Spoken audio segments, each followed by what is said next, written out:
ಮಧ್ಯಾಹ್ನದ ವಂದನೆಗಳು ಮಕ್ಕಳೇ. ಪ್ರೀತಿಯ ಮಕ್ಕಳೇ, ಈ ಒಂದು ಅಧ್ಯಾಯವನ್ನು ಭೌಗೋಳಿಕ ಲಕ್ಷಣಗಳು ಹಾಗೂ ಚರಿತ್ರೆ ಪೂರ್ವ ಭಾರತ, ಈ ಒಂದು ಅಧ್ಯಾಯವನ್ನು ನಾವು ಪ್ರಾರಂಭ ಮಾಡೋದಕ್ಕಿಂತ ಮೊದಲು ಕೆಲವೊಂದು ಪ್ರಶ್ನೆಗಳಿಗೆ ಉತ್ತರ ನಮಗೆ ಬೇಕಾಗಿದೆ. ಈಗಾಗಲೇ ನೀವು ಸಾಮಾನ್ಯವಾಗಿ ವಿಚಾರ ತಿಳ್ಕೊಂಡಿರಲೇಬೇಕಾಗಿದೆ. ಯಾರಾದರೂ ಆನ್ಸರ್ ಮಾಡಬಹುದು. ನಮ್ಮ ದೇಶ ಅಥವಾ ನಮ್ಮ ರಾಷ್ಟ್ರ ಯಾವುದು? ನಮ್ಮ ದೇಶ ಅಥವಾ ನಮ್ಮ ರಾಷ್ಟ್ರ ಯಾವುದು? ಎಸ್ ಎಸ್ ನಮ್ಮ ನೋಡಿ, ನಮ್ಮ ದೇಶ ನಮ್ಮ ರಾಷ್ಟ್ರ ಯಾವುದಪ್ಪ ಅಂತಂದ್ರೆ ಭಾರತ ನಮ್ಮ ದೇಶ. ಯಾವುದಪ್ಪ? ಭಾರತ ನಮ್ಮ ದೇಶ ಅಥವಾ ನಮ್ಮ ರಾಷ್ಟ್ರ ಅನ್ನೋದು ಕೆಳಗೆ. ವಿದ್ಯಾರ್ಥಿಗಳೇ, ಯಾವುದೇ ಒಂದು ದೇಶದ ಬಗ್ಗೆ, ಯಾವುದೇ ಒಂದು ರಾಷ್ಟ್ರದ ಬಗ್ಗೆ ನಾವು ತಿಳ್ಕೊಳ್ಬೇಕಾದ್ರೆ ಮುಖ್ಯವಾಗಿ ಆ ರಾಷ್ಟ್ರ ಅಥವಾ ಆ ದೇಶದ ಪ್ರಮುಖವಾದಂತಹ ಭೌಗೋಳಿಕ ಲಕ್ಷಣಗಳ ಬಗ್ಗೆಯೂ ನಾವು ತಿಳ್ಕೋಬೇಕಾಗ್ತದೆ. ಯಾವುದೇ ಒಂದು ಜನಸಮೂಹ, ಯಾವುದೇ ಒಂದು ರಾಷ್ಟ್ರ, ಯಾವುದೇ ಒಂದು ಪ್ರದೇಶದಲ್ಲಿ ವಾಸ ಮಾಡ್ತಾ ಇದ್ರೆ ಜನಸಮುದಾಯ, ಅಲ್ಲಿನ ಭೌಗೋಳಿಕ ಅಂಶ ಅಥವಾ ಭೌಗೋಳಿಕ ಪರಿಸರ ಬಹಳಷ್ಟು ಪ್ರಭಾವವನ್ನು ಬೀರುತ್ತದೆ. ನೋಡ್ರಿ, ಜಗತ್ತಿನ ಬೇರೆ ಬೇರೆ ರಾಷ್ಟ್ರಗಳಲ್ಲಿ ವಾಸಿಸ್ತಕ್ಕಂಥ ಜನಸಮುದಾಯಕ್ಕೂ ಆ ದೇಶದ ಭೌಗೋಳಿಕ ಪರಿಸರದ ನಡುವೆ ಬಹಳ ಪ್ರಭಾವ ಬೀರ್ತಕ್ಕಂಥದ್ದನ್ನು ನಾವು ಕಾಣ್ತೀವಿ. ಸೊ ಇಲ್ಲಿ ಮಾನವನ ಜೀವನದುದ್ದಕ್ಕೂ ಈ ಒಂದು ಭೌಗೋಳಿಕ ಪರಿಸರ ಅಂತಕ್ಕಂಥದ್ದು ಬಹಳಷ್ಟು ಸಂಬಂಧವನ್ನು ಹೊಂದಿರತಕ್ಕಂಥದ್ದನ್ನು ನಾವು ಕಾಣ್ತೀವಿ. ಪ್ರಪಂಚದ ಯಾವುದೇ ರಾಷ್ಟ್ರಗಳಾಗಿರ್ಬೋದು, ಅಲ್ಲಿ ವಾಸ ಮಾಡತಕ್ಕಂಥ ಜನಸಮುದಾಯದ ಹಾಗೂ ಅಲ್ಲಿರ್ತಕ್ಕಂತಹ ಪರಿಸರ, ಏನು ಭೌಗೋಳಿಕ ಪರಿಸರದ ನಡುವೆ ಒಂದು ನಿಕಟವಾದ ಸಂಬಂಧ ಇರ್ತದೆ. ಭೌಗೋಳಿಕ ಪರಿಸರ ಆ ರಾಷ್ಟ್ರದ, ಆ ದೇಶದ ಜನರ ಸಮುದಾಯದ ಮೇಲೆ ಪ್ರಮುಖವಾದಂತಹ ಪ್ರಭಾವ ಬೀರ್ತಕ್ಕಂಥದ್ದು ಅಂಶ ಆಗಿರ್ತದೆ ಅನ್ನೋದನ್ನು ನಾವು ತಿಳ್ಕೋಬೇಕಾಗ್ತದೆ. ಜೊತೆಗೆ ಯಾವುದೇ ಒಂದು ದೇಶದ, ಯಾವುದೇ ಒಂದು ರಾಷ್ಟ್ರದ ಇತಿಹಾಸವನ್ನ, ಚರಿತ್ರೆಯಿಂದ ನಾವು ತಿಳ್ಕೊಳ್ಳೋದಕ್ಕೂ ಸಹ ಈ ಭೌಗೋಳಿಕ ಲಕ್ಷಣಗಳು, ಭೌಗೋಳಿಕ ಪರಿಸರದ ಲಕ್ಷಣಗಳು ಸಹ, ಭೌಗೋಳಿಕ ಪರಿಸರ ಅಂತಕ್ಕಂಥದ್ದು ಸಹ ಪ್ರಮುಖವಾದಂತಹ ಪಾತ್ರವನ್ನು ವಹಿಸ್ತದೆ ಅನ್ನೋದನ್ನು ನಾವು ತಿಳಿಬಹುದಾಗಿದೆ. ಹಾಗಾದ್ರೆ ಮಕ್ಕಳೇ, ನಮ್ಮ ದೇಶ, ನಮ್ಮ ರಾಷ್ಟ್ರ ಭಾರತ. ನಾವು ನಮ್ಮ ದೇಶದ ಬಗ್ಗೆ ನಾವು ತಿಳ್ಕೋಬೇಕಾದ್ರೆ ಭಾರತ ದೇಶದ ಭೌಗೋಳಿಕ ಪರಿಸರದ ಬಗ್ಗೆ, ನಮ್ಮ ದೇಶ, ನಮ್ಮ ರಾಷ್ಟ್ರದ ಭೌಗೋಳಿಕ ಪರಿಸರದ ಬಗ್ಗೆ ನಾವು ತಿಳ್ಕೊಳ್ಳೇಬೇಕಾಗಿರುತ್ತದೆ. ಹಾಗಾದ್ರೆ ನಮ್ಮ ಭಾರತ ದೇಶ ಮೊಟ್ಟ ಮೊದಲು ಅಥವಾ ನಮ್ಮ ರಾಷ್ಟ್ರ ಎಲ್ಲಿ ನಿರ್ಮಿತವಾಗಿದೆ ಅಂದ್ರೆ ಯಾವ ಭಾಗದಲ್ಲಿ, ಪ್ರಪಂಚದ ಯಾವ ಭಾಗದಲ್ಲಿ ನಮ್ಮ ಭಾರತ ದೇಶ ಗುರುತಿಸಲ್ಪಟ್ಟಿದೆ ಅನ್ನೋದನ್ನ ತಿಳ್ಕೋಬೇಕಾಗ್ತದೆ. ಏಷ್ಯಾ ಖಂಡದಲ್ಲಿ ಬರ್ತಕ್ಕಂತಹ ದಕ್ಷಿಣ ಭಾಗದಲ್ಲಿರ್ತಕ್ಕಂಥ ವಿಶಾಲವಾದ ಪ್ರದೇಶವೇ ಭಾರತ ದೇಶ. ನೋಡಿ, ನಾವು ಈಗಾಗಲೇ ಭಾರತದ ಭೌಗೋಳಿಕ ಪರಿಸರದ ಬಗ್ಗೆ ಮಾತಾಡ್ತಾ ಇದ್ದೀವಿ. ಸೊ ಭಾರತ ದೇಶ ಹೇಗಿದೆ ಅಂತಂದ್ರೆ, ಭಾರತ ದೇಶ ಏಷ್ಯಾ ಖಂಡದ ದಕ್ಷಿಣ ಭಾಗ, ಏಷ್ಯಾ ಖಂಡದ ದಕ್ಷಿಣ ಭಾಗದಲ್ಲಿ ಬರ್ತಕ್ಕಂತಹ ಒಂದು ವಿಶಾಲವಾದ ಭೂಪ್ರದೇಶವಾಗಿದೆ. ನೋಡಿ, ಇದನ್ನೇ ಭಾರತ ದೇಶ ಅಂತ ಗುರುತಿಸ್ತಾ ಇದ್ದೀವಿ. ಮಕ್ಕಳೇ, ಹಾಗಾದ್ರೆ ಭಾರತ ದೇಶ ಏಷ್ಯಾ ಖಂಡದ ಯಾವ ಭಾಗದಲ್ಲಿ ನೆಲೆಸಲ್ಪಟ್ಟಿದೆ ಅಂದ್ರೆ, ಯಾವ ಭಾಗದಲ್ಲಿ ನಿರ್ಮಿತವಾಗಿದೆ ಅಂದ್ರೆ ದಕ್ಷಿಣ ಏಷ್ಯಾ ಖಂಡದ ದಕ್ಷಿಣ ಭಾಗದಲ್ಲಿ ಕಂಡು ಬರ್ತಕ್ಕಂಥ ಒಂದು ವಿಶಾಲವಾದಂತಹ ಭೂಪ್ರದೇಶವೇ ಭಾರತ ದೇಶ. ನೋಡಿ, ಹಾಗಾದ್ರೆ ನಾವು ನಮ್ಮ ದೇಶದ, ನಮ್ಮ ರಾಷ್ಟ್ರದ ಭೌಗೋಳಿಕ ಪರಿಸರವನ್ನು ತಿಳ್ಕೊಳ್ಬೇಕಾದ್ರೆ ಯಾವುದೇ ಒಂದು ರಾಷ್ಟ್ರ ಅಥವಾ ಯಾವುದೇ ಒಂದು ದೇಶ ಯಾವ ಒಂದು ಭಾಗದಲ್ಲಿ ರಚಿತವಾಗಿದೆ, ಯಾವ ಒಂದು ಸೂಕ್ತವಾದ ಪ್ರದೇಶದಲ್ಲಿ ನಾವು ಗುರುತಿಸ ಗುರುತಿಸಲ್ಪಡ್ತೀವಿ ಅನ್ನೋದನ್ನ ಮೊಟ್ಟ ಮೊದಲು ತಿಳ್ಕೋಬೇಕಾಗ್ತದೆ. ಹಾಗಾದ್ರೆ ನಮ್ಮ ಭಾರತ ದೇಶ ಏಷ್ಯಾ ಖಂಡದಲ್ಲಿ ದಕ್ಷಿಣ ಭಾಗದಲ್ಲಿ ಬರ್ತಕ್ಕಂಥ ಒಂದು ವಿಶಾಲವಾದ ಭೂಪ್ರದೇಶವನ್ನು ಹೊಂದಿರತಕ್ಕಂಥದ್ದೇ ನಮ್ಮ ಭಾರತ ದೇಶ ನೋಡಿ. ಸೊ ಈ ಭಾರತ ದೇಶ ಭಾರತ ದೇಶವನ್ನು ಒಂದು ಉಪಖಂಡ ಎಂದು ಗುರುತಿಸಲ್ಪಡುತ್ತದೆ ನೋಡಿ.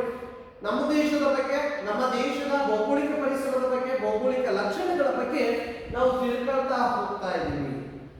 ಈಗಾಗಲೇ ಭಾರತ ದೇಶ ಏಷ್ಯಾ ಖಂಡದ ದಕ್ಷಿಣ ಭಾಗದಲ್ಲಿ ಬರ್ತಕ್ಕಂಥ ಒಂದು ವಿಶಾಲವಾದ ಭೂಪ್ರದೇಶದಲ್ಲಿ ಇರ್ತಕ್ಕಂಥದ್ದನ್ನು ನಾವು ಗುರುತಿಸಿದ್ದೀವಿ. ಒಂದು ನಿರ್ದಿಷ್ಟವಾದ ನೆಲೆ ಇದೆ ಅನ್ನೋದನ್ನು ನಾವು ಕಂಡುಹಿಡ್ಕೊಂಡ್ವಿ. ಭಾರತ ದೇಶವನ್ನು ಒಂದು ಉಪಖಂಡ ಅಥವಾ ಪರ್ಯಾಯ ದ್ವೀಪ ಎಂಬುದಾಗಿ ಕರೆಯಲ್ಪಡ್ತವೆ. ಭಾರತ ದೇಶವನ್ನ ಪರ್ಯಾಯ ದ್ವೀಪ ಅಥವಾ ಒಂದು ಉಪಖಂಡ ಎಂಬುದಾಗಿ ನಾವು ಗುರುತಿಸಲ್ಪಡ್ತೀವಿ. ಈಗಾಗಲೇ ನೀವು ತಿಳ್ಕೊಂಡಿರುವ ಹಾಗೆ ಭಾರತ ದೇಶವನ್ನ ಪರ್ಯಾಯ ದ್ವೀಪ ಎಂದು ಕರೆಯಲ್ಪಡ್ತಾರೆ. ಯಾರ್ಯಾರು ಗೊತ್ತಿದ್ರೆ ಆನ್ಸರ್ ಮಾಡಬಹುದು. ಪರ್ಯಾಯ ದ್ವೀಪ ಎಂದರೇನು? ಹೌದು ಹೌದು, ಅದೇ ಆನ್ಸರ್. ಹೌದು, ಭಾರತ ದೇಶವನ್ನ ಪರ್ಯಾಯ ದ್ವೀಪ ಎಂದು ಕರೆಯಲ್ಪಡುವುದಕ್ಕೆ ಮುಖ್ಯ ಕಾರಣ ಭಾರತ ದೇಶದ 3 ಭಾಗಗಳಲ್ಲಿ 3 ಕಡೆಗಳಲ್ಲಿ ನೀರನ್ನು ಹೊಂದಿದ್ದು ಒಂದು ಭಾಗ ಭೂಭಾಗವನ್ನು ಹೊಂದಿರುವುದಕ್ಕೆ ನಾವು ಭಾರತವನ್ನು ಒಂದು ಪರ್ಯಾಯ ದ್ವೀಪ ಎಂದು ಕರೆಯುತ್ತೇವೆ. ಪರ್ಯಾಯ ದ್ವೀಪ ಎಂದು ಕರೆಯಲ್ಪಡುತ್ತದೆ. ಭಾರತ ಒಂದು ಪರ್ಯಾಯ ದ್ವೀಪ ಎಂಬುದಾಗಿ ನಾವು ಗುರುತಿಸಲ್ಪಡ್ತೇವೆ. ಅರ್ಥ ಆಯ್ತಾ ಮಕ್ಕಳ?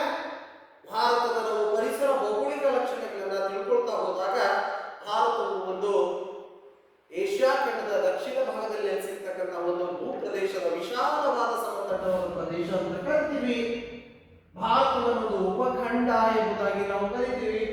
ಉಪಖಂಡ ಅಂತಂದ್ರೆ ಭಾರತ ದೇಶದಲ್ಲಿ ಇರ್ತಕ್ಕಂಥ ಒಂದು ಜನಸಂಖ್ಯೆ ಆಧಾರದ ಮೇಲೆ, ಅಂದ್ರೆ ಆ ಒಂದು ಭೌಗೋಳಿಕ ಪರಿಸರ, ಅಲ್ಲಿ ವಾಸ ಮಾಡ್ತಕ್ಕಂಥ ಜನಸಂಖ್ಯೆಯನ್ನು ಆಧರಿಸಿಕೊಂಡು ಅದರ ಒಂದು ವಿಸ್ತೀರ್ಣವನ್ನು ಆಧರಿಸಿಕೊಂಡು ನಾವು ಉಪಖಂಡ ಎಂಬುದಾಗಿ ಸಹ ಗುರುತಿಸಲ್ಪಡ್ತೀವಿ. ಜೊತೆಗೆ ಪರ್ಯಾಯ ದ್ವೀಪ ಅಂತ ಅಂದ್ರೆ 3 ಕಡೆ ನೀರನ್ನು ಹೊಂದಿದ್ದು ಒಂದು ಕಡೆ ಭೂಭಾಗವನ್ನು ಹೊಂದಿರತಕ್ಕಂಥದ್ದು ನಮ್ಮ ದೇಶ ಆಗಿದೆ. ಆದ್ರಿಂದ ನಾವು ಇದನ್ನು ಪರ್ಯಾಯ ದ್ವೀಪ ಎಂಬುದಾಗಿ ಸಹ ಕರೆಯಲ್ಪಡುತ್ತದೆ. ನೋಡಿ, ಯಾವುದೇ ಒಂದು ದೇಶದ ಬಗ್ಗೆ, ಯಾವುದೇ ಒಂದು ರಾಷ್ಟ್ರದ ಬಗ್ಗೆ ನಾವು ಸೂಕ್ತವಾಗಿ ತಿಳ್ಕೋಬೇಕಾದ್ರೆ ಎಲ್ಲದಕ್ಕಿಂತ ಮೊದಲನೇದಾಗಿ ಆ ದೇಶದ ಇಲ್ಲಿ ವಾಸ ಮಾಡ್ತಕ್ಕಂಥ ಜನಸಮುದಾಯ ಹಾಗೂ ಅಲ್ಲಿನ ಭೌಗೋಳಿಕ ಪರಿಸರದ ಬಗ್ಗೆ, ಭೌಗೋಳಿಕ ಲಕ್ಷಣಗಳ ಬಗ್ಗೆ ನಾವು ಸೂಕ್ತವಾಗಿ ತಿಳ್ಕೋಬೇಕಾಗಿದೆ. ಸೊ ಇಲ್ಲಿ ನಾವು ಕಾಣ್ತಕ್ಕಂತಹ ಒಂದು ಪರ್ಯಾಯ ದ್ವೀಪ ಅಂತ ಕರೆದ್ವಿ. ಹಾಗಾದರೆ ನಮ್ಮ ಭಾರತ ದೇಶದ ನೆರೆಹೊರೆಯ ರಾಷ್ಟ್ರಗಳು ಯಾವುವು ಅನ್ನೋದನ್ನು ತಿಳ್ಕೋಬೇಕಾಗಿದೆ. ಭೌಗೋಳಿಕ ಲಕ್ಷಣಗಳು ಅಥವಾ ಭೌಗೋಳಿಕ ಪರಿಸರದ ಬಗ್ಗೆ ನಾವು ತಿಳ್ಕೋಬೇಕಾದ್ರೆ ನಿಜವಾಗ್ಲೂ ಆ ನೆರೆಹೊರೆಯ ರಾಷ್ಟ್ರಗಳ ಬಗ್ಗೆ ನಾವು ತಿಳ್ಕೋಬೇಕಾಗುತ್ತೆ. ಭಾರತದ ನೆರೆಹೊರೆಯ ರಾಷ್ಟ್ರಗಳು ಯಾವುವು ಅನ್ನೋದನ್ನು ನಾವು ತಿಳ್ಕೋಬೇಕಾಗ್ತದೆ. ನಮ್ಮ ನೆರೆಹೊರೆಯ ಅಕ್ಕಪಕ್ಕದ ನೆರೆಹೊರೆ ಮನೆಯ ಪಕ್ಕದ ಅದೇ ರೀತಿ ನಮ್ಮ ದೇಶದ ನೆರೆಹೊರೆಯ, ನಮ್ಮ ರಾಷ್ಟ್ರದ ನೆರೆಹೊರೆಯ, ಭಾರತದ ಅಕ್ಕಪಕ್ಕದ ಅಂದ್ರೆ ಸುತ್ತಲೂ ಅಥವಾ ನೆರೆಹೊರೆಯಲ್ಲಿ ಇರ್ತಕ್ಕಂಥ ರಾಷ್ಟ್ರಗಳನ್ನ ನಾವು ತಿಳ್ಕೋಬೇಕಾಗ್ತದೆ. ಎಸ್, ಯಾರು ಹೇಳ್ತೀರಾ? ನಮ್ಮ ದೇಶದ ಅಕ್ಕಪಕ್ಕದಲ್ಲಿರ್ತಕ್ಕಂಥ ನೆರೆ ರಾಷ್ಟ್ರಗಳು ಯಾವುವು? ಯಾರಾದರೂ ಹೇಳಿ. ಹೇಳಿ. ಎಸ್, ಪಾಕಿಸ್ತಾನ. ಒಂದೇದು ಯಾವುದು? ಪಾಕಿಸ್ತಾನ. ನೋಡ್ರಿ, ಪಾಕಿಸ್ತಾನ, ಚೀನಾ, ನೇಪಾಳ, ನೋಡ್ರಿ ಇವೆಲ್ಲ ನಮ್ಮ ಅಕ್ಕಪಕ್ಕದ. ಪಾಕಿಸ್ತಾನ, ಚೀನಾ, ನೇಪಾಳ, ಭೂತಾನ್, ನೋಡ್ರಿ ಭೂತಾನ್, ಬಾಂಗ್ಲಾದೇಶ. ಸೊ ಇದ್ರ ಜೊತೆಗೆ ನಾವು ಕಾಣ್ತಕ್ಕಂತಹ ಮಯನ್ಮಾರ್ ಅಂದ್ರೆ ಬರ್ಮಾವನ್ನು ನಾವು ಮಯನ್ಮಾರ್ ಅಂತ ಕರಿತೀವಿ. ಮಯನ್ಮಾರ್ ನೋಡಿ, ಮಯನ್ಮಾರ್ ಅಥವಾ ಬರ್ಮಾ ಅಂತ ಕರಿತೀವಿ.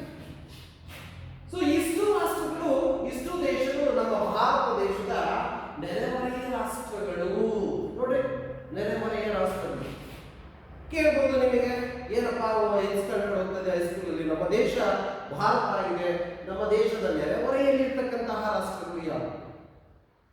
ನಾವು ಹೇಳ್ಬೇಕಾಗುತ್ತೆ ಪಾಕಿಸ್ತಾನ. ನೋಡ್ರಿ, ಭಾರತ ದೇಶದ ಅಕ್ಕಪಕ್ಕದ ರಾಷ್ಟ್ರಗಳು, ನೆರೆಹೊರೆಯ ರಾಷ್ಟ್ರಗಳು ಪಾಕಿಸ್ತಾನ. ಅದೇ ರೀತಿಯಾಗಿ ಆಫ್ಘಾನಿಸ್ತಾನ, ಪಾಕಿಸ್ತಾನದ ಜೊತೆಗೆ ಆಫ್ಘಾನಿಸ್ತಾನ. ಆಫ್ಘಾನಿಸ್ತಾನ ನೋಡ್ರಿ, ಪಾಕಿಸ್ತಾನ, ಆಫ್ಘಾನಿಸ್ತಾನ, ಅದೇ ರೀತಿಯಾಗಿ ನೇಪಾಳ ಮತ್ತು ಅಲ್ಲಿ ಬರ್ತಕ್ಕಂತಹ ಅದೇ ರೀತಿಯಾಗಿ ಭೂತಾನ್, ಬಾಂಗ್ಲಾ ಮತ್ತು ನೆರೆಹೊರೆಯ ರಾಷ್ಟ್ರವಾದ ಚೀನಾ, ಇವೆಲ್ಲವೂ ಸಹ ಭಾರತ ದೇಶದ ಬರಿಯ ಅಂದರೆ ನೆರೆಹೊರೆಯ ರಾಷ್ಟ್ರಗಳು. ನೆರೆಹೊರೆಯ ರಾಷ್ಟ್ರಗಳು ನೋಡಿ. ಹೀಗೆ ನಮ್ಮ ಭಾರತ ದೇಶದ ಅಕ್ಕಪಕ್ಕದ ನೆರೆಹೊರೆಯ ರಾಷ್ಟ್ರಗಳನ್ನು ನಾವು ತಿಳ್ಕೋಬೇಕಾಗ್ತದೆ. ನಮ್ಮ ಭೌಗೋಳಿಕ ಲಕ್ಷಣಗಳಲ್ಲಿ, ಭಾರತದ ಭೌಗೋಳಿಕ ಪರಿಸರದಲ್ಲಿ ಅಥವಾ ಭೌಗೋಳಿಕವಾದಂಥ ಪರಿಸರದಲ್ಲಿ ಕಂಡು ಬರ್ತಕ್ಕಂತಹ ನೆರೆಹೊರೆಯ ರಾಷ್ಟ್ರಗಳನ್ನು ಸಹ ನಾವು ಗುರುತಿಸಬೇಕಾಗಿರ್ತದೆ. ಇನ್ನು ನಮ್ಮ ಭಾರತ ದೇಶದ ಒಟ್ಟು ಭೂಗಡಿ ಪ್ರದೇಶ, ಭಾರತದ ಒಟ್ಟು ಭೂಗಡಿ ಪ್ರದೇಶ ಎಷ್ಟಪ್ಪ ಇದೆ ಅಂತಂದ್ರೆ 15,200 ಕಿಲೋಮೀಟರ್. ನೋಡಿ, ಇದು ಭಾರತದ ಒಂದು ಭೂಗಡಿ ಪ್ರದೇಶದ ವಿಸ್ತೀರ್ಣ. ಭೂಗಡಿ ಪ್ರದೇಶ ನೋಡಿ, 15,200 ಕಿಲೋಮೀಟರ್ ಉದ್ದ ಇದೆ ನಮ್ಮ ಭಾರತದ ಈ ಭೂಗಡಿ ಪ್ರದೇಶ. ಎಷ್ಟಿದೆಯಪ್ಪ ಅಂದ್ರೆ 15,200 ಕಿಲೋಮೀಟರ್ಗಳ ಉದ್ದಳತೆಯನ್ನು ಹೊಂದಿರತಕ್ಕಂಥದ್ದು ನಮ್ಮ ಭಾರತ ದೇಶದ ಭೂಗಡಿ ಪ್ರದೇಶ. ಇವೆಲ್ಲವನ್ನು ನಾವು ಭಾರತದ ಭೌಗೋಳಿಕ ಲಕ್ಷಣಗಳಲ್ಲಿ, ಭಾರತದ ಪರಿಸರಗಳಲ್ಲಿ, ಪರಿಸರ ವ್ಯವಸ್ಥೆಗೆ ನಾವು ತಿಳ್ಕೋಬೇಕಾಗ್ತದೆ. ನಾವು ಭಾರತದ ಭೂಗಡಿ ಪ್ರದೇಶ ಎಷ್ಟಪ್ಪ ಅಂತಂದ್ರೆ 15,200 ಕಿಲೋಮೀಟರ್ಗಳ ಉದ್ದವನ್ನು ಹೊಂದಿರತಕ್ಕಂಥದ್ದು. ಅಂದ್ರೆ ನಮ್ಮ ದೇಶದ ಬಾರ್ಡರ್ ಅಂತ ಏನ್ ಕರಿತೀವಿ, ಲ್ಯಾಂಡ್ ಅಂದ್ರೆ ಭೂಗಡಿ ಪ್ರದೇಶ. ಇದನ್ನ ನಾವು 15,200 ಕಿಲೋಮೀಟರ್ಗಳನ್ನು ಗುರುತಿಸಬಹುದು. ಹಾಗಾದ್ರೆ ಭಾರತದಲ್ಲಿರ್ತಕ್ಕಂತಹ ಒಟ್ಟು ರಾಜ್ಯಗಳು, ಭಾರತದಲ್ಲಿರುವ ಒಟ್ಟು ರಾಜ್ಯಗಳ ಸಂಖ್ಯೆ 28 ರಾಜ್ಯಗಳು. ಎಷ್ಟು ರಾಜ್ಯಗಳಿದ್ದಾವೆ ನಮ್ಮ ಭಾರತ ದೇಶದಲ್ಲಿ? 28 ರಾಜ್ಯಗಳು ಹಾಗೂ 8 ಕೇಂದ್ರಾಡಳಿತ ಪ್ರದೇಶಗಳು. ಕೇಂದ್ರಾಡಳಿತ ಪ್ರದೇಶಗಳು 8 ಕೇಂದ್ರಾಡಳಿತ ಪ್ರದೇಶಗಳನ್ನು ನಾವು ಕಾಣ್ತೀವಿ. ಹಾಗೆ ಇದು ಒಂದು ದೇಶದ ರಾಜಧಾನಿಯಾದಂತಹ ದೆಹಲಿಯನ್ನು ಸಹ ಒಳಗೊಂಡಿದೆ. ಕೇಂದ್ರಾಡಳಿತ ಪ್ರದೇಶದಲ್ಲಿ ನಾವು ದೆಹಲಿಯನ್ನು ಸಹ ಒಳಗೊಂಡಿರತಕ್ಕಂಥದ್ದನ್ನು ನಾವು ಕಾಣ್ತೀವಿ. ಈ ದೆಹಲಿ ಭಾರತ ದೇಶದ ಒಂದು ರಾಜಧಾನಿ, ಭಾರತ ದೇಶದ ರಾಜಧಾನಿಯಾಗಿದೆ ದೆಹಲಿ. ಹಾಗೂ ಕೇಂದ್ರಾಡಳಿತ ಪ್ರದೇಶಗಳಲ್ಲಿ ಸಹ ಒಂದಾದಂತಹ ಒಂದು ರಾಜ್ಯ ಎಂಬುದಾಗಿ ಗುರುತಿಸಲ್ಪಟ್ಟಿದೆ. ನೋಡ್ರಿ, ಹಾಗಾದರೆ ನಮ್ಮ ಭಾರತ ದೇಶದಲ್ಲಿ ಇರ್ತಕ್ಕಂತಹ ಒಟ್ಟು ರಾಜ್ಯಗಳ ಸಂಖ್ಯೆ, ಸ್ಟೇಟ್ಸ್ ಅಂತ ಏನ್ ಕರಿತೀವಿ, ಒಟ್ಟು 28 ರಾಜ್ಯಗಳು. 28 ರಾಜ್ಯಗಳ ಜೊತೆಗೆ 8 ಕೇಂದ್ರಾಡಳಿತ ಪ್ರದೇಶಗಳು. ಎಷ್ಟು ಹಾಗಾದ್ರೆ ಕೇಂದ್ರಾಡಳಿತ ಪ್ರದೇಶಗಳು? 8. ಈ 8ರಲ್ಲಿ ದೆಹಲಿಯೂ ಸಹ ಸೇರಿದೆ. ದೆಹಲಿಯನ್ನ ನಮ್ಮ ಭಾರತ ದೇಶದ ರಾಜಧಾನಿಯಾಗಿ ಸಹ ನಾವು ಗುರುತಿಸಲ್ಪಟ್ಟಿದೆ. ದೆಹಲಿ ಒಂದು ರಾಜ್ಯ ಆಗಿದ್ರೂ ಸಹ, ಕೇಂದ್ರಾಡಳಿತ ರಾಜ್ಯ ಆಗಿದ್ರೂ ಸಹ ನಮ್ಮ ಭಾರತ ದೇಶದ ರಾಜಧಾನಿ ಎಂಬುದಾಗಿ ನಾವು ಗುರುತಿಸಲ್ಪಡ್ತೀವಿ. ಹೀಗೆ ನಮ್ಮ ಭಾರತ ದೇಶದ ಒಂದು ವ್ಯಾಪ್ತಿ ಇರತಕ್ಕಂಥದ್ದನ್ನು ನಾವು ಕಾಣ್ತೀವಿ. ಭಾರತ ದೇಶದ ಭೌಗೋಳಿಕ ಪರಿಸರವನ್ನು ಸಹ ನಾವು ತಿಳ್ಕೋಬೇಕಾಗ್ತದೆ. ಇದಿಷ್ಟೇ ಅಲ್ಲ, ನಾವು ಇನ್ನು ನಮ್ಮ ಭಾರತ ದೇಶದ ಭೂ ರಚನೆಯ ಬಗ್ಗೆ ತಿಳ್ಕೊಳ್ತಾ ಹೋದ್ರೆ ಉತ್ತರದಲ್ಲಿ ಹಿಮಾಲಯ ಪರ್ವತ ಶ್ರೇಣಿಗಳು. ನೋಡ್ರಿ, ಉತ್ತರದಲ್ಲಿ ಹಿಮಾಲಯ ಪರ್ವತ ಶ್ರೇಣಿಗಳು. ಹಿಮಾಲಯ ಪರ್ವತ ಶ್ರೇಣಿಗಳು, ಹಿಮಾಲಯ ಪರ್ವತ ಶ್ರೇಣಿಗಳು ಉತ್ತರ ಭಾರತಕ್ಕೆ, ಉತ್ತರಕ್ಕೆ ಹಿಮಾಲಯ ಪರ್ವತ ಶ್ರೇಣಿಗಳು ಹಾಗೂ ಸಮತಟ್ಟಾದಂತಹ ಸಿಂಧೂ ಮತ್ತು ಗಂಗಾ ಬಯಲಿನ ಈ ಒಂದು ನದಿಗಳ ಬಯಲನ್ನು ಸಹ ನಾವು ಇಲ್ಲಿ ಕಾಣ್ತೀವಿ. ಉತ್ತರದ ಹಿಮಾಲಯ ಪರ್ವತ ಶ್ರೇಣಿಗಳು ಅಲ್ಲಿ ಹರಿತಕ್ಕಂತಹ ಸಿಂಧು ಗಂಗಾ ಬ್ರಹ್ಮಪುತ್ರ ನದಿಗಳ ಒಂದು ಬಯಲು ಪ್ರದೇಶವನ್ನು ಸಹ ನಮ್ಮಲ್ಲಿ ಕಾಣ್ತಕ್ಕಂಥದ್ದನ್ನ ನಾವು ಕಾಣ್ತೀವಿ. ಸಿಂಧು ಗಂಗಾ ಬಯಲು ಪ್ರದೇಶವನ್ನ ದಕ್ಷಿಣದ ದಖನ್ ಪ್ರಸ್ಥಭೂಮಿ ಎಂದು ಹಾಗೂ ಅಲ್ಲಿ ಕರಾವಳಿ ತೀರ ಪ್ರದೇಶವನ್ನು ಸಹ ಹೊಂದಿರತಕ್ಕಂಥದ್ದನ್ನ ನಾವು ಕಾಣ್ತೀವಿ. ಸೊ ಉತ್ತರದ ಹಿಮಾಲಯ ಪರ್ವತ ಶ್ರೇಣಿ ಏನಿದೆ ಇಡೀ ಜಗತ್ತಿನಲ್ಲಿ ಅತ್ಯಂತ ಎತ್ತರವಾದ ಶಿಖರ ಅಥವಾ ಶ್ರೇಣಿಯನ್ನು ಹೊಂದಿರತಕ್ಕಂಥದ್ದನ್ನು ನಾವು ತಿಳ್ಕೋಬೇಕಾಗ್ತದೆ. ಇಡೀ ಜಗತ್ತಿನಲ್ಲಿ ಅತ್ಯಂತ ಎತ್ತರವಾದಂತಹ ಶಿಖರಗಳನ್ನು ಹೊಂದಿರತಕ್ಕಂತಹ ಒಂದು ಶ್ರೇಣಿ ಈ ಹಿಮಾಲಯ ಪರ್ವತ ಶ್ರೇಣಿ ಎಂಬುದಾಗಿ ನಾವು ತಿಳ್ಕೋಬೇಕಾಗ್ತದೆ. ಜಗತ್ತಿನ ಅತ್ಯಂತ ಎತ್ತರವಾದ ಶಿಖರಗಳನ್ನು ಸಹ ಹೊಂದಿದಂತಕ್ಕಂಥದ್ದು ಹಿಮಾಲಯ ಪರ್ವತ ಶ್ರೇಣಿ ನೋಡ್ರಿ. ಸೊ ಇನ್ನು ಈ ಹಿಮಾಲಯ ಪರ್ವತ ಶ್ರೇಣಿಯ ಒಂದು ಪ್ರಾಮುಖ್ಯತೆ ಏನಪ್ಪಾ ಅಂತಂದ್ರೆ ಹಿಮಾಲಯ ಪರ್ವತ ಶ್ರೇಣಿ ಅಥವಾ ಈ ಹಿಮಾಲಯ ಪರ್ವತ ನಮ್ಮ ಭಾರತ ದೇಶಕ್ಕೆ ಒಂದು ರಕ್ಷಣಾ ಗೋಡೆಯಂತೆ ಇದೆ. ಯಾರಾದ್ರೂ ದಾಳಿ ಮಾಡೋದಕ್ಕೆ ಬರಬೇಕಾದ್ರೆ ಹಿಮಾಲಯ ಪರ್ವತವನ್ನು ದಾಟಿ ಬರಬೇಕಾಗ್ತದೆ. ಪ್ರಕೃತಿಯೇ ನಿಸರ್ಗ ಮಾತೆಯೇ ನಮಗೆ ನಮ್ಮ ದೇಶಕ್ಕೆ ನಿರ್ಮಿಸಿರ್ತಕ್ಕಂಥ ಒಂದು ದೊಡ್ಡ ಭದ್ರವಾದ ಕೋಟೆಯಂತಿದೆ ಹಿಮಾಲಯ ಪರ್ವತ. ನಿಜವಾಗ್ಲೂ ಇದು ಪ್ರಕೃತಿ ನಮಗೆ ಕೊಟ್ಟಿರ್ತಕ್ಕಂಥ ವರದಾನ ಅನ್ನೋದನ್ನು ನಾವು ತಿಳ್ಕೋಬೇಕಾಗ್ತದೆ. ಈ ಪ್ರಕೃತಿ ನಿರ್ಮಿತವಾದಂತಹ ಹಿಮಾಲಯ ಪರ್ವತ ಶ್ರೇಣಿ ನಿಜವಾಗ್ಲೂ ನಮ್ಮ ದೇಶಕ್ಕೆ ರಕ್ಷಣೆಯನ್ನು ಕೊಡ್ತಕ್ಕಂತಹ ಹಿಮಾಲಯ ಪರ್ವತ ಶ್ರೇಣಿ ಎಂಬುದಾಗಿ ನಾವು ತಿಳ್ಕೋಬೇಕಾಗ್ತದೆ. ನಮ್ಮ ದೇಶಕ್ಕೆ ಸುರಕ್ಷತೆ ಕೊಡ್ತದೆ, ಭದ್ರತೆಯನ್ನು ಕೊಡ್ತಕ್ಕಂಥ ಒಂದು ಪರ್ವತ ಶ್ರೇಣಿ ಈ ಹಿಮಾಲಯ ಪರ್ವತ ಶ್ರೇಣಿ. ನೋಡಿ ಮಕ್ಕಳೇ, ಯಾರು ಕಟ್ಟಿದ್ದಲ್ಲ, ಯಾರು ನಿರ್ಮಾಣ ಮಾಡಿದ್ದಲ್ಲ, ಪ್ರಕೃತಿಯೇ ನಿಸರ್ಗದತ್ತವಾಗಿ ಈ ಹಿಮಾಲಯ ಪರ್ವತ ಶ್ರೇಣಿ ನಿಜವಾಗ್ಲೂ ನಮ್ಮ ಭಾರತ ದೇಶಕ್ಕೆ ಭದ್ರತೆಯನ್ನ, ರಕ್ಷಣೆಯನ್ನ, ಸುರಕ್ಷತೆಯನ್ನು ಒದಗಿಸಿಕೊಡ್ತಕ್ಕಂತಹ ಪ್ರಕೃತಿ ನಿರ್ಮಿತವಾದಂತಹ ಕೋಟೆಯಂತಿದೆ. ಯಾವುದೇ ಶತ್ರುಗಳು, ವೈರಿಗಳು ನಮ್ಮ ಭಾರತ ದೇಶದ ಮೇಲೆ ದಾಳಿ ಮಾಡಬೇಕಾದ್ರೆ ಪರ್ವತಗಳನ್ನ, ಈ ಹಿಮಾಲಯ ಪರ್ವತ ಶ್ರೇಣಿಯನ್ನ ಅಲ್ಲಿ ದಾಟಿ ಬರಬೇಕಾಗ್ತದೆ. ಅದು ಬಹಳ ಕಷ್ಟ ಸಾಧ್ಯ ಅನ್ನೋದನ್ನ ನಾವು ತಿಳ್ಕೋಬೇಕಾಗ್ತದೆ. ಆದ್ರಿಂದ ಭಾರತ ದೇಶದ ಮೇಲೆ ಆಕ್ರಮಣಗಳು, ವಿದೇಶಿ ಆಕ್ರಮಣಗಳು ಬಹಳಷ್ಟು ಕಡಿಮೆ, ವಿರಳ. ಬಹಳ ಪ್ರಾಚೀನ ಕಾಲದಿಂದ ನಾವು ಈ ಶ್ರೇಣಿಗಳನ್ನ ನಾವು ನೋಡಬೇಕಾಗ್ತದೆ. ಸೊ ಅದೇ ರೀತಿಯಾಗಿ ಇಲ್ಲಿ ಬರ್ತಕ್ಕಂತಹ ಭಾರತದಲ್ಲಿನ ಬೋಲಾನ್ ಮತ್ತು ಖೈಬರ್ ಕಣಿವೆ ಮಾರ್ಗಗಳ ಮೂಲಕವೇ ದಾಳಿ ಸಂಭವಿಸಿವೆ. ಭಾರತದಲ್ಲಿನ ಪ್ರಮುಖ ಕಣಿವೆಗಳು ಖೈಬರ್ ಮತ್ತು ಬೋಲಾನ್. ಖೈಬರ್ ಮತ್ತು ಬೋಲಾನ್ ಈ ಕಣಿವೆಗಳ ಮುಖಾಂತರವಾಗಿ ಇಲ್ಲಿ ಬರ್ತಕ್ಕಂತಹ ಈ ಕಣಿವೆ ಮಾರ್ಗಗಳ ಮುಖಾಂತರವಾಗಿ ಈ ಒಂದು ಭಾರತ ದೇಶಕ್ಕೆ ದಾಳಿ ಆಗಿರ್ತಕ್ಕಂಥ ಬೋಲಾನ್ ಮತ್ತು ಖೈಬರ್, ಬೋಲಾನ್ ಮತ್ತು ಖೈಬರ್ ಇವು ಭಾರತದ ಕಣಿವೆ ಪ್ರದೇಶ.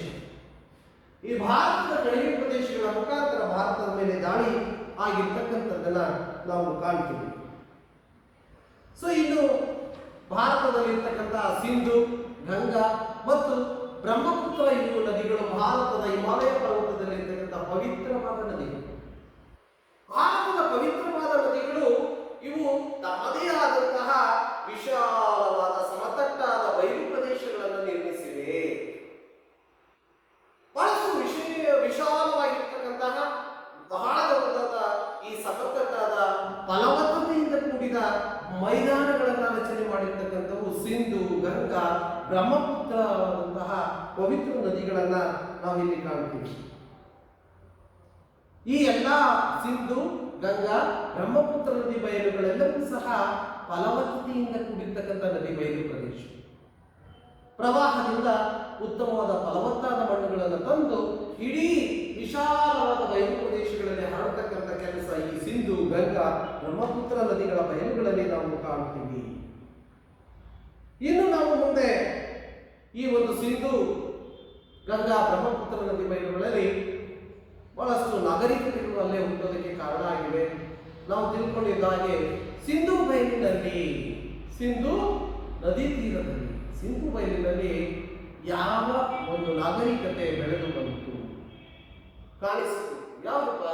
ಸಿಂಧು ಬಯಲಿನ ನಾಗರಿಕತೆ, ಹರಪ್ಪ ಮಹೇಂದ್ರರ ನಾಗರಿಕತೆಯಿಂದ ಏನು ಓದ್ತೀವಿ ನಾವು? ಅಲ್ಲಿ ನದಿಗಳ ಬಯಲುಗಳಿವೆ. ಹಲವಾರು ನಾಗರಿಕತೆಗಳು ಜನ್ಮ ತಾಳೋದಕ್ಕೆ ಕಾರಣ ಆಗಿವೆ. ನೋಡ್ರಿ, ನದಿ ಬಯಲುಗಳನ್ನ ಹಲವು ನಾಗರಿಕತೆಗಳ ಉಗಮ ಸ್ಥಾನ, ತೊಟ್ಟಿಲು ಅಂತ ಕರೀತಾರೆ.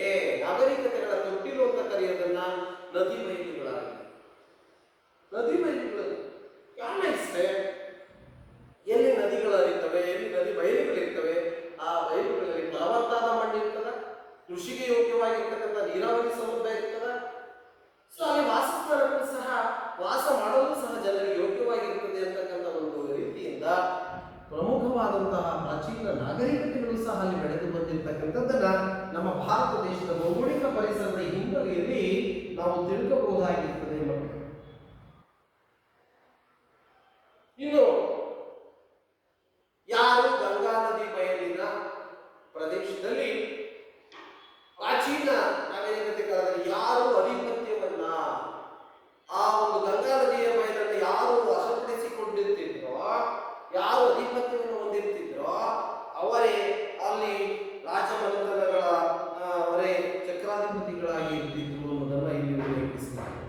ನೋಡಿ, ಅಂದ್ರೆ ಆ ಗಂಗಾ ನದಿ ಬಯಲುಗಳು ಫಲವತ್ತತೆಯಿಂದ ಕೂಡಿರ್ತಿದ್ವು. ಆ ಬಯಲು ಪ್ರದೇಶಗಳನ್ನ ಯಾರು ಆಕ್ರಮಣ ಮಾಡ್ಕೊಳ್ತಿದ್ರು, ಯಾರು ಅವರ ಅತಿಕ್ರಮಣ ಮಾಡ್ತಾ ಇದ್ರು, ಯಾರು ಅದರ ಮೇಲೆ ತಮ್ಮ ಹಿಡಿತವನ್ನು ಸಾಧಿಸ್ತಾ ಇದ್ರು, ಅವರೇ ಅಲ್ಲಿ ಚಕ್ರಾಧಿಪತಿಗಳಾಗಿ ನಿರ್ಮಾಣ ಮಾಡ್ಕೊಳ್ತಿದ್ರು, ಚಕ್ರಾಧಿಪತಿಗಳಾಗಿ ಆಳ್ವಿಕೆಯನ್ನ ನಡೆಸ್ತಿದ್ರು ಅನ್ನೋದನ್ನ ನಾವು ತಿಳ್ಕೋಬೇಕಾಗ್ತದೆ.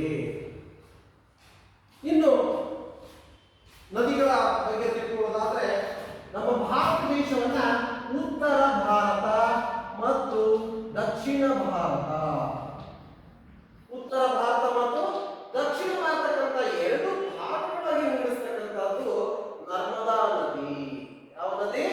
ನರ್ಮದಾ ನದಿ. ನೋಡಿ, ನರ್ಮದಾ ನದಿ ಭಾರತವನ್ನ ಎರಡು ಭಾಗಗಳಾಗಿ ವಿಭಾಗ ಮಾಡುತ್ತದೆ. ನರ್ಮದಾ ನದಿಯ ಉತ್ತರ ಭಾಗವನ್ನ ಉತ್ತರ ಭಾರತ ಎಂಬುದಾಗಿ, ನರ್ಮದಾ ನದಿಯ ದಕ್ಷಿಣ ಭಾಗವನ್ನ ದಕ್ಷಿಣ ಭಾರತ ಎಂಬುದಾಗಿಯೂ ನಾವು ತಿಳ್ಕೋಬೇಕಾಗ್ತದೆ. ನೋಡ್ರಿ, ನರ್ಮದಾ ನದಿ ಅಂತಕ್ಕಂಥದ್ದು ಭಾರತವನ್ನ ಎರಡು ಭಾಗಗಳಾಗಿ ವಿಂಗಡಿಸಿರ್ತಕ್ಕಂಥದ್ದನ್ನ ನಾವು ಕಾಣ್ತೀವಿ. ಉತ್ತರ ಭಾರತ, ಉತ್ತರ ಪ್ರದೇಶ ಅಂದ್ರೆ ಎತ್ತರದ ಪ್ರದೇಶ, ದಕ್ಷಿಣದ ಪ್ರಸ್ಥಭೂಮಿ, ಮಾಳವ ಪ್ರಸ್ಥಭೂಮಿ ಹಾಗೂ ದಖನ್ ಪ್ರಸ್ಥಭೂಮಿಗಳಾಗಿ ನಾವು ಇಲ್ಲಿ ಕಾಣ್ತೀವಿ. ದಕ್ಷಿಣದಲ್ಲಿಯೂ ಸಹ ಮೌರ್ಯರು, ಗುಪ್ತರು ಹಾಗೂ ಇತರೆ ಪ್ರಮುಖವಾದಂತಹ ರಾಜವಂಶಗಳು ಆಳ್ವಿಕೆ ನಡೆಸಿರ್ತಕ್ಕಂಥದ್ದನ್ನು ನಾವು ಕಾಣ್ತೀವಿ. ಉತ್ತರ ಹಾಗೂ ದಕ್ಷಿಣ ಭಾರತವೆಂಬ ವಿಭಜನೆ ಇರತಕ್ಕಂಥದ್ದಾಗಿದೆ ನರ್ಮದಾ ನದಿಯಿಂದ. ಉತ್ತರ ಭಾರತದ ಸಂಸ್ಕೃತಿಯೇ ಬೇರೆ, ದಕ್ಷಿಣ ಭಾರತದ ಸಂಸ್ಕೃತಿಯೇ ಬೇರೆ ಆಗ್ತಕ್ಕಂಥ ಒಂದು ಸನ್ನಿವೇಶವನ್ನು ನಾವು ಇಲ್ಲಿ ಕಾಣ್ತೇವೆ. ಇದು ಸಹ ಭಾರತ ದೇಶದ ಈ ಒಂದು ಭೌಗೋಳಿಕ ಅಂಶಗಳಲ್ಲಿ, ಭೌಗೋಳಿಕ ಲಕ್ಷಣಗಳಲ್ಲಿ, ಭಾರತದ ಪರಿಸರ, ಭೌಗೋಳಿಕ ಪರಿಸರಗಳಲ್ಲಿ ನಾವು ಕಂಡು ಬರ್ತಕ್ಕಂತಹ ಪ್ರಮುಖವಾದ ಅಂಶಗಳಾಗಿದೆ ಎಂಬುದಾಗಿ ನಾವು ತಿಳ್ಕೋಬೇಕಾಗ್ತದೆ. ವಿದ್ಯಾರ್ಥಿಗಳೇ, ಇನ್ನೂ ಹೆಚ್ಚಿನದಾಗಿ ನಮ್ಮ ಭಾರತ ದೇಶದ ಭೌಗೋಳಿಕ ಪರಿಸರದ ಬಗ್ಗೆ ನಾವು ತಿಳ್ಕೊಳ್ತಾ ಹೋದರೆ, ನಮ್ಮ ಭಾರತ ದೇಶ ಹೊಂದಿರತಕ್ಕಂತಹ ಕರಾವಳಿ ತೀರ ಪ್ರದೇಶದ ವಿಸ್ತೀರ್ಣ ಎಷ್ಟಪ್ಪ ಅಂದ್ರೆ 6100 ಕಿಲೋಮೀಟರ್ಗಳು. ನೋಡಿ, ಭಾರತ ದೇಶ 6100 ಕಿಲೋಮೀಟರ್ಗಳವರೆಗೆ ತನ್ನ ಕರಾವಳಿ ತೀರವನ್ನು ಹೊಂದಿದೆ. ಭಾರತದ ಒಟ್ಟು ಕರಾವಳಿ ತೀರ ಪ್ರದೇಶದ ವಿಸ್ತೀರ್ಣವೆಷ್ಟು, ಕರಾವಳಿ ತೀರ ಪ್ರದೇಶದ ವಿಸ್ತೀರ್ಣ ಎಷ್ಟು ಅಂತ ನಾವು ಕೇಳಿದರೆ 6100 ಕಿಲೋಮೀಟರ್ ಕರಾವಳಿ ತೀರ ಅಷ್ಟೇ. ಈಗಾಗಲೇ ನಾವು ಭಾರತದ ಭೂಗಡಿ ಪ್ರದೇಶವನ್ನು ತಿಳ್ಕೊಂಡ್ವಿ. 15,200 ಕಿಲೋಮೀಟರ್ಗಳ ಉದ್ದ ಭಾರತದ ಭೂಗಡಿ ಪ್ರದೇಶ. ಅರ್ಥ ಆಗ್ತಿದೆಯಾ? ಭೂಗಡಿ ಪ್ರದೇಶ ಅಂದ್ರೆ ನಮ್ಮ ದೇಶದ ಭೂಭಾಗ ಅಥವಾ ಭೂ ಒಂದು ಏನು ಗಡಿ ಅಂತೀವಿ, ಬಾರ್ಡರ್ ಅಂತೀವಿ, ಅದು ಭಾರತದ 15,200 ಕಿಲೋಮೀಟರ್ಗಳನ್ನು ಹೊಂದಿದೆ. ಇನ್ನು ಭಾರತದ ಕರಾವಳಿ ತೀರದ ವಿಸ್ತೀರ್ಣ ಎಷ್ಟು ಅಂತ ನಾವು ತಿಳ್ಕೊಬೇಕಾದ್ರೆ 6,100 ಕಿಲೋಮೀಟರ್ಗಳಷ್ಟು ನಮ್ಮ ಭಾರತ ದೇಶ ವಿಸ್ತಾರವಾದ, ವಿಸ್ತೀರ್ಣವಾದ ಕರಾವಳಿ ತೀರ ಪ್ರದೇಶವನ್ನು ಹೊಂದಿರತಕ್ಕಂಥದ್ದನ್ನು ನಾವು ತಿಳ್ಕೊಬೇಕಾಗ್ತದೆ ಮಕ್ಕಳು. ಸೊ ಇನ್ನು ಭಾರತ ದೇಶದ ಪೂರ್ವ ಕರಾವಳಿಯನ್ನ ಕೋರಮಂಡಲ ತೀರ, ಭಾರತ ದೇಶದ ಪೂರ್ವ ಕರಾವಳಿ ತೀರ ನೋಡ್ರಿ, ಇದನ್ನ ಕೋರಮಂಡಲ ತೀರ ಅಂತ ಕರೆದ್ರು. ಕೋರಮಂಡಲ ತೀರ ಭಾರತದ ಪೂರ್ವಕ್ಕೆ ಕೋರಮಂಡಲ ತೀರ ಅಂತ ಕರೆದ್ರು. ಅದೇ ರೀತಿಯಾಗಿ ಪಶ್ಚಿಮ ಕರಾವಳಿಯನ್ನ ಕೊಂಕಣ ತೀರ, ಪಶ್ಚಿಮ ಕರಾವಳಿಯನ್ನ ಕೊಂಕಣ ತೀರ ಅಥವಾ ಮಲಬಾರ್ ತೀರ ಅಂತ ಕರೆದ್ರು. ಮಲಬಾರ್ ತೀರ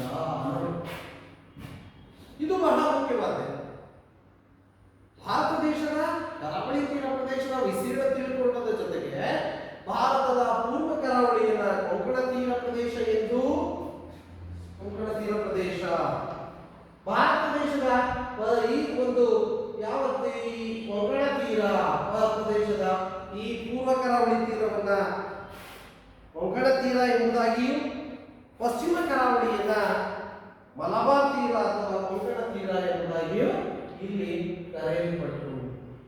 ನೋಡಿ, ಕೋರಮಂಡಲ ತೀರ ಅಂದ್ರೆ ಪೂರ್ವ ಕರಾವಳಿ, ಕೊಂಕಣ ತೀರ ಅಥವಾ ಮಲಬಾರ್ ತೀರ ಅಂದ್ರೆ ಭಾರತದ ಪಶ್ಚಿಮ ಕರಾವಳಿ. ಹೀಗೆ ಪ್ರಾಚೀನ ಕಾಲದಿಂದಲೂ ಸಹ ನಾವು ನೋಡ್ತಾ ಹೋದರೆ ನಮ್ಮ ಭಾರತ ದೇಶದ ಪೂರ್ವ ಕರಾವಳಿ, ಪಶ್ಚಿಮ ಕರಾವಳಿ ಈ ಎಲ್ಲಾ ಪ್ರದೇಶಗಳಲ್ಲಿ ಹಲವಾರು ರೇವು ಪಟ್ಟಣಗಳನ್ನು ನಾವು ಕಾಣ್ತೀವಿ. ರೇವು ಪಟ್ಟಣಗಳಂದ್ರೆ ಏನು? ಯಾರಿಗಾದ್ರೂ ತಿಳಿದಿದೆಯಾ? ಯಾರಾದ್ರೂ ಹೇಳಿ. ರೇವು ಪಟ್ಟಣಗಳು ಇನ್ನೊಂದು ಹೆಸರಲ್ಲಿ ಬಂದರುಗಳು ಅಂತ ಕರೀತಾರೆ. ರೇವು ಪಟ್ಟಣಗಳು, ಬಂದರುಗಳು ಅಂದ್ರೆ ಯಾವ ಕರಾವಳಿ ತೀರದಲ್ಲಿ ಹಡಗುಗಳು ನಿಲ್ಲುವ ಸ್ಥಳ ಇರ್ತದೆ, ಹಡಗುಗಳು ತರತಕ್ಕಂಥ ಸ್ಥಳ ಇದೆ, ಅದನ್ನ ರೇವು ಪಟ್ಟಣಗಳು ಅಥವಾ ಈ ಒಂದು ಬಂದರು ಪ್ರದೇಶಗಳು ಅಂತಕ್ಕಂಥ ಹೆಸರಿನಿಂದ ಕರೀತಾ ಇದ್ರು. ಪೂರ್ವ ಕರಾವಳಿಯಲ್ಲಿ ಅಥವಾ ಈ ಕೋರಮಂಡಲ ತೀರದಲ್ಲಿ ಸಹ, ಪಶ್ಚಿಮ ಕರಾವಳಿಯಲ್ಲಿ ಅಥವಾ ಕೊಂಕಣ ತೀರ, ಮಲಬಾರ್ ತೀರ ಅಂತ ಏನು ಕರೀತಾ ಇದ್ದೀವಿ, ಈ ಎಲ್ಲಾ ತೀರ ಪ್ರದೇಶಗಳಲ್ಲಿಯೂ ಸಹ ಬಹಳಷ್ಟು ರೇವು ಪಟ್ಟಣಗಳನ್ನ, ಬಂದರು ಪ್ರದೇಶಗಳನ್ನ ಹೊಂದಿರತಕ್ಕಂಥ ಬಹಳ ಪ್ರಾಚೀನವಾದ ಕಾಲದಿಂದಲೂ ಇವು ಇತ್ತು ಅನ್ನೋದನ್ನು ನಾವು ತಿಳ್ಕೋಬೇಕಾಗುತ್ತೆ. ಮಕ್ಕಳ ನಮ್ಮ ದೇಶಕ್ಕೆ ವಿದೇಶಿ ವ್ಯಾಪಾರ ಅಂತಕ್ಕಂಥದ್ದು ಏನು ನಡೀತಾ ಇತ್ತು, ವಿದೇಶಿ ವ್ಯಾಪಾರಸ್ಥರೆಲ್ಲರೂ ಸಹ ವಿದೇಶಿ ಪ್ರವಾಸ ಮಾಡ್ಕೊಂಡು ಬರ್ತಿದ್ದು ಈ ಕರಾವಳಿ ತೀರ ಪ್ರದೇಶಗಳ ಮುಖಾಂತರ. ಪೂರ್ವ ಕರಾವಳಿ ಕೋರಮಂಡಲ ತೀರ, ಪಶ್ಚಿಮ ಕರಾವಳಿ ಕೊಂಕಣ ತೀರ ಅಥವಾ ಮಲಬಾರ್ ತೀರ ಎಂಬತಕ್ಕಂಥ ಈ ಪ್ರದೇಶಗಳ ಮುಖಾಂತರ ಭಾರತ ದೇಶದ ವ್ಯಾಪಾರ ವಾಣಿಜ್ಯ ಮುಖಾಂತರವಾಗಿ ವಿದೇಶಿಗರನ್ನ ಆಕರ್ಷಣೆ ಮಾಡತಕ್ಕಂತಹ ರೇವು ಪಟ್ಟಣಗಳು, ಬಂದರುಗಳನ್ನು ನಾವಿಲ್ಲಿ ಕಾಣ್ತಾ ಇದ್ದೀವಿ. ಇದಲ್ಲದೆ ಮಕ್ಕಳೇ, ಭಾರತ ದೇಶದ ಕೆಲವೊಂದು ಪ್ರಬಲ ದಕ್ಷಿಣ ಭಾರತದ ಪ್ರಬಲ ರಾಜಮನೆತನಗಳಾದಂತಹ ಪಾಂಡ್ಯರು, ಚೇರರು, ಚೋಳರು ಎಂಬತಕ್ಕಂತಹ ಕೆಲವೊಂದು ಸಮಾಜಗಳು, ಆ ಒಂದು ರಾಜಮನೆತನಗಳ ಉದಯಕ್ಕೂ ಸಹ ಈ ಒಂದು ಭಾರತ ದೇಶದ ಕರಾವಳಿ ತೀರ ಪ್ರದೇಶಗಳು ಕಾರಣವಾಗಿರ್ತಕ್ಕಂಥದ್ದನ್ನು ನಾವು ಕಾಣ್ತೀವಿ. ಹೀಗೆ ಭಾರತ ದೇಶ ತನ್ನದೇ ಆದ ಭೌಗೋಳಿಕ ಪರಿಸರವನ್ನ, ಭೌಗೋಳಿಕ ಹಿನ್ನೆಲೆಯನ್ನ, ಭೌಗೋಳಿಕ ಲಕ್ಷಣಗಳನ್ನು ಹೊಂದಿರತಕ್ಕಂಥ ಒಂದು ಬೃಹತ್ ಆದಂತಹ ಒಂದು ದೇಶ ಎಂಬುದಾಗಿ ನಾವು ಗುರುತಿಸಲ್ಪಡ್ತೇವೆ. ಇನ್ನೊಂದು ಮಾತನ್ನು ನಾವು ಹೇಳಬೇಕಾಗ್ತದೆ. ಹೀಗೆ ಭಾರತ ದೇಶ ತನ್ನದೇ ಆದ ಭೌಗೋಳಿಕ ಲಕ್ಷಣಗಳನ್ನ, ಭೌಗೋಳಿಕ ಪರಿಸರವನ್ನು ಹೊಂದಿರತಕ್ಕಂಥ ಈ ದೇಶ, ನಮ್ಮ ಭಾರತ ದೇಶವನ್ನ ವಿವಿಧತೆಯಲ್ಲಿ ಏಕತೆಯನ್ನು ಸಾಧಿಸತಕ್ಕಂಥ ರಾಷ್ಟ್ರ ಅಂತ ಕರಿತೀವಿ. ಏನಂತ ಕರಿತೀವಿ? ವಿವಿಧತೆಯಲ್ಲಿ ಏಕತೆಯನ್ನು ಸಾಧಿಸಿರ್ತಕ್ಕಂಥ ರಾಷ್ಟ್ರ ಎಂಬ ಹೆಸರನ್ನು ನಮ್ಮ ದೇಶಕ್ಕೆ ಕೊಟ್ಟಿದೆ. ಏನಪ್ಪ ವಿವಿಧತೆಯಲ್ಲಿ ಏಕತೆ? ಯಾರು ಹೇಳ್ತೀರಾ? ವಿವಿಧತೆಯಲ್ಲಿ ಏಕತೆಯನ್ನು ಹೊಂದಿರುವ ದೇಶ ವಿವಿಧತೆ. ವಿವಿಧ ಅಂದ್ರೆ ಹಲವಾರು, ಏಕತೆ ಅಂದ್ರೆ ಒಂದು. ನೋಡಿ, ವಿವಿಧತೆಯಲ್ಲಿ ಏಕತೆಯನ್ನು ಸಾಧಿಸಿರ್ತಕ್ಕಂಥ ದೇಶ ಭಾರತ ದೇಶ ಅನ್ನೋದಾಗಿ ನಾವು ಗುರುತಿಸಬೇಕಾಗಿದೆ. ಹೇಗೆ ಭಾರತ ದೇಶ ಹೇಗೆ ಭೌಗೋಳಿಕ ಲಕ್ಷಣಗಳನ್ನ, ಭೌಗೋಳಿಕ ಪರಿಸರವನ್ನು ಹೊಂದಿದೆಯೋ ಹಾಗೆ ಭಾರತ ದೇಶದಲ್ಲಿ ವಿವಿಧ ಧರ್ಮಗಳನ್ನ ಕಾಣ್ತೀವಿ, ಬೇರೆ ಬೇರೆ ಜಾತಿಗಳನ್ನ ಕಾಣ್ತೀವಿ. ವಿವಿಧ ಜಾತಿ, ವಿವಿಧ ಧರ್ಮ, ವಿವಿಧ ಬಗೆಯ ಸಂಸ್ಕೃತಿಗಳನ್ನ, ಆಚಾರ ವಿಚಾರಗಳನ್ನ, ತಮ್ಮದೇ ಆದಂತಹ ಉಡುಗೆ ತೊಡುಗೆಗಳನ್ನ, ಆಹಾರದ ವೈವಿಧ್ಯತೆಯನ್ನು ಹೊಂದಿರತಕ್ಕಂತಹ ಜನಗಳನ್ನ ನಾವು ನಮ್ಮ ದೇಶದಲ್ಲಿ ಕಾಣುತ್ತೇವೆ. ಬೇರೆ ಬೇರೆ ಧರ್ಮಗಳನ್ನ ಅನುಸರಿಸ್ತಕ್ಕಂತಹ ದೇಶದಲ್ಲಿ ನಮ್ಮ ಜನ ಇದ್ದಾರೆ. ಬೇರೆ ಧರ್ಮಗಳಾಗಿರ್ಬೋದು, ಬೇರೆ ಜಾತಿಗಳಾಗಿರ್ಬೋದು, ಬೇರೆ ಸಾಂಸ್ಕೃತಿಕ ಹಿನ್ನೆಲೆಗಳನ್ನು ಹೊಂದಿರತಕ್ಕಂತಹ, ಬೇರೆ ಬೇರೆ ನಡವಳಿಕೆಗಳನ್ನು ರೂಪಿಸಿಕೊಂಡು ಬಂದಿರತಕ್ಕಂತಹ ವಿವಿಧ ರೀತಿಯ ಜನರನ್ನು ನಾವು ಇಲ್ಲಿ ಕಾಣ್ತೀವಿ ಭಾರತ ದೇಶ. ಆದರೂ ಸಹ ಮಕ್ಕಳೇ, ಭಾರತ ದೇಶದಲ್ಲಿ ವಿವಿಧ ಜಾತಿ, ಧರ್ಮ, ಸಂಪ್ರದಾಯಗಳು, ಸಾಂಸ್ಕೃತಿಕ ವಿವಿಧತೆಗಳನ್ನು ನಾವು ಕಂಡರೂ ಸಹ ನಾವೆಲ್ಲರೂ ಸಹ ಒಂದೇ, ನಾವೆಲ್ಲರೂ ಸಹ ಭಾರತೀಯರು ಅಂತಕ್ಕಂಥ ಮನೋಭಾವ ನಮ್ಮ ದೇಶದ ಜನರಲ್ಲಿ ನಾವು ಕಾಣ್ತೀವಿ. ಆ ದೃಷ್ಟಿಯಿಂದ ಭಾರತವನ್ನು ವಿವಿಧತೆಯಲ್ಲಿ ಏಕತೆಯನ್ನು ಸಾರ್ತಕ್ಕಂಥ ರಾಷ್ಟ್ರ, ವಿವಿಧತೆಯಲ್ಲಿ ಏಕತೆಯನ್ನು ಸಾರ್ತಕ್ಕಂಥ ದೇಶ ಅಂತಕ್ಕಂಥ ಹೆಸರಿನಿಂದ ನಾವು ಬಹಳ ಹೆಮ್ಮೆಯಿಂದ ಹೇಳಬಹುದಾಗಿರುತ್ತದೆ ಪ್ರಿಯ ವಿದ್ಯಾರ್ಥಿಗಳು. ಹಾಗಾದ್ರೆ ಈ ಒಂದು ಸಂದರ್ಭದಲ್ಲಿ ನಾವು ಭಾರತದ ಭೌಗೋಳಿಕ ಲಕ್ಷಣಗಳ ಅಥವಾ ಭಾರತದ ಭೌಗೋಳಿಕ ಪರಿಸರದ ಬಗ್ಗೆ ಬಹಳ ಚೆನ್ನಾಗಿ ತಿಳ್ಕೊಂಡಿದ್ದೀವಿ ಅಂತಕ್ಕಂಥದ್ದು ನನಗೆ ಮನವರಿಕೆ ಆಗ್ತದೆ. ಅಂತೂ ಈ ಒಂದು ವಿಚಾರದಲ್ಲಿ ಎಲ್ರಿಗೂ ಅರ್ಥ ಆಗಿರುತ್ತೆ ಅಂತಕ್ಕಂಥದ್ದು ನಾವು ತಿಳ್ಕೊಳ್ಳಿ. ಅರ್ಥ ಆಗಿದೆಯಾ ಎಲ್ರಿಗೂ ಪಾಠ? ಓಕೆ. ಹಾಗಾದ್ರೆ ಕೆಲವು ಗೃಹಪಾಠ ಪ್ರಶ್ನೆಗಳಿಗೆ ಬರ್ತವೆ. ಗೃಹಪಾಠಗಳು, ಗೃಹಪಾಠ ಪ್ರಶ್ನೆಗಳು, ಗೃಹ ಕಾರ್ಯ ಬಹಳ ಚೆನ್ನಾಗಿ ತಿಳ್ಕೊಂಡಿದ್ದೀರಲ್ಲಿ. ಬಹಳ ಸಿಂಪಲ್ ಪ್ರಶ್ನೆಗಳು. ಗೃಹಪಾಠಕ್ಕಾಗಿ ಗೃಹಪಾಠ ಅಥವಾ ಗೃಹ ಕಾರ್ಯ ಒಂದು, ಭಾರತವನ್ನು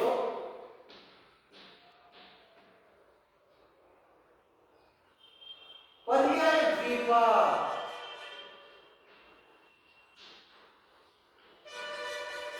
ಎಂದು ಕರೆಯಲು ಕಾರಣವೇನು?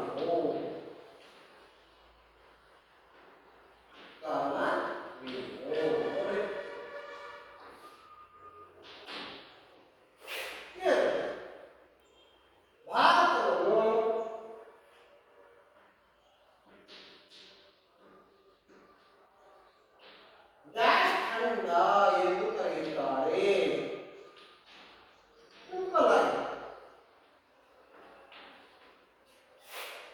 ಮೂರು, ಭಾರತದ ಭೂಗಡಿ ವಿಸ್ತೀರ್ಣ, ಭೂಗಡಿ ವಿಸ್ತೀರ್ಣ ಎಷ್ಟು? ಹೇಳಿದ್ದೀನಿ. ಸುಲಭವಾಗಿದೆ ಪ್ರಶ್ನೆಗಳು, ಬಹಳ ಸುಲಭವಾಗಿದೆ. ನಾಲ್ಕದು, ಭಾರತದ ಕರಾವಳಿ ತೀರದ ವಿಸ್ತೀರ್ಣ, ವಿಸ್ತೀರ್ಣ ಎಷ್ಟು? ನೋಡಿ, ಸುಲಭವಾಗಿದೆ. ಈಗಾಗಲೇ ತಿಳ್ಕೊಳ್ಳಿ. ಇನ್ನು ಒಂದು ಚಿಕ್ಕ ಪ್ರಶ್ನೆ ಅಂದ್ರೆ, ಭಾರತದ ನೆರೆಯ ರಾಷ್ಟ್ರಗಳನ್ನು, ನೆರೆಯ ರಾಷ್ಟ್ರಗಳು, ನೆರೆಯ ರಾಷ್ಟ್ರಗಳು ಯಾವುವು? ನೋಡಿ, ಯಾವುವು? ನೋಡಿ, ಬಹಳ ಸುಲಭವಾದ ಪ್ರಶ್ನೆಗಳು ಮಕ್ಕಳೇ. ಸುಲಭವಾಗಿ ನಾನು ಹೇಳಿದ ಪಾಠದಲ್ಲಿ ನಿಮಗೆಲ್ಲರಿಗೂ ಅರ್ಥ ಆಗಿದೆ. ಸೊ ಭಾರತವನ್ನು ಪರ್ಯಾಯ ದ್ವೀಪ ಎಂದು ಕರೆಯಲು ಕಾರಣವೇನು? ಎರಡು, ಭಾರತವನ್ನು ಡ್ಯಾಶ್ ಖಂಡ ಎಂದು ಕರೆಯುತ್ತಾರೆ. ಮೂರು, ಭಾರತದ ಭೂಗಡಿ ವಿಸ್ತೀರ್ಣ ಎಷ್ಟು? ಇನ್ನು ನಾಲ್ಕನೇದು, ಭಾರತದ ಕರಾವಳಿ ತೀರದ ವಿಸ್ತೀರ್ಣ ಎಷ್ಟು? ಇನ್ನು ಐದನೇದಾಗಿ, ಭಾರತದ ನೆರೆಯ ರಾಷ್ಟ್ರಗಳು ಯಾವುವು? ಇನ್ನೊಂದು ಕ್ವಶನ್ ಬರ್ಕೊಳ್ಳೋದಾದ್ರೆ, ಭಾರತವನ್ನು